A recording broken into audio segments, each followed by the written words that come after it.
कुछ ज़राए का बताना है कि भारत को 9 और 10 मई की दरमियानी रात कभी ना भूलेगी। 9 और 10 मई की दरमियानी रात को करीब 1 बजे एक जहाज़ इंतहाई बुलंदी करीब 80,000 फुट या उससे ऊपर परवाज़ करते हुए नामालूम तरफ से इस्लामाबाद की फ़िज़ाई हदूद में दाखिल हुआ और घंटों तक पाकिस्तानी फ़िज़ाई हदूद में चक्कर लगाता रहा। इसको ना तो पाकिस्तानी पब्लिक देख सकी और ना ही उसकी मौजूदगी को महसूस कर सकी। ये एक ऐसा जहाज़ या तैयारा था जिसने भारत को घुटने टेकने पर मजबूर कर दिया।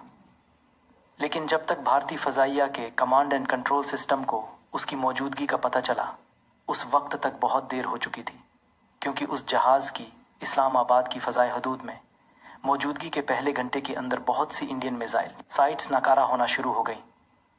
बात यहीं ख़त्म नहीं होती, क्योंकि इस तैयारे की पाकिस्तानी फ़िज़ाए हदूद में मौजूदगी के दूसरे घंटे में इंडियन जौहरी सिस्टम के कमांड एंड कंट्रोल सिस्टम ने फेल होना शुरू कर दिया। उसके साथ ही बहुत सी साइट्स का राब्ता मुनक़ता हो गया और भारतीय हथियार यानी एटमी मिसाइल डेड होना शुरू हो गए। भारतीय इंजीनियर रिपोर्ट कर रहे थे कि भारतीय न्यूक्लियर हथियारों को साइबर हमले के जरिए बुरी तरह नाकारा कर दिया गया है। 2 घंटों में 70% से ज़ायद मिसाइल और एटमी हथियार डेड हो चुके थे और बाकियों का सॉफ्टवेयर उस हद तक करप्ट हो चुका था कि उनमें ना तो टारगेट फिक्स किया जा सकता है और ना ही उन्हें लॉन्च किया जा सकता है। ये काइनेटिक हमला था और इसको किसी गैर मुतवक्के लेकिन ताकतवर सिस्टम की मदद हासिल थी, जिसको अब तक भारतीय समझने से कासिर हैं। भारतीय वज़ीर आज़म को रात 3:30 बजे उठाकर यह खबर दी गई कि ना सिर्फ भारत फौरी एटमी हमला करने के काबिल नहीं रहा है, बल्कि साथ साथ उसकी सेकेंड स्ट्राइक की ताकत भी करीब ख़त्म हो चुकी है। उसे बताया गया कि यह हमला इस कदर शदीद है कि भारत को इन सब मिसाइलों और हथियारों को काबिल इस्तेमाल बनाने के लिए महीने या शायद साल लग जाएं।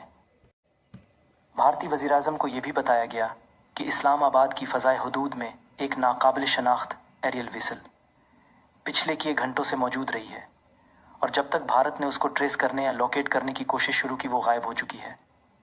लेकिन 2-3 घंटों में भारत को नाकाबिल तलाफ़ी नुकसान पहुंच चुका है। भारतीय वज़ीर आज़म को यह भी बताया गया कि कुछ सिस्टम ऐसे हैं जिनके बारे में ख्याल है कि उन्हें पिछले बहुत माह से हैक करके रखा गया था, ताकि वक्त आने पे उन्हें या तो लॉन्चिंग साइट पे ही या फिर भारतीय फ़िज़ा में ही उनके अपने अहदाफ को निशाना बनाकर तबाह कर दिया जाए। ये सुनते ही भारतीय वज़ीर आज़म की होश गुम हो गए और उसने मुतल्लिका इदारों से निज़ाम की तबाही की रिपोर्ट 24 घंटों में मांग ली। हकीकत यह है कि ये रिपोर्ट अब तक जमा नहीं हो सकी, क्योंकि ना तो अब तक नामालूम तैयारे और इसके किसी मनफी किरदार का पता चल सका है और ना ही हैक और तबाह करने वालों का।